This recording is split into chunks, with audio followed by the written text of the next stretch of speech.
Hello guys, for today video we gonna do harvest jelly. Look at the jelly guys, it's a lot of red already.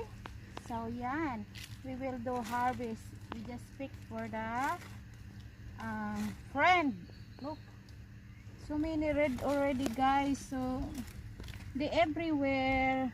Ayan, kita na natin. Dito naman tayo guys. So also we got eggplant guys, look. Ayan, dito naman tayo. I don't know where to start guys because it's so many. Ayan, ikot ng ikot tayo. Ayan ito lang na harvest ko guys. Ayan, patuwad-tuwad. I'm enjoying guys when I'm doing harvesting in the farm guys, you know.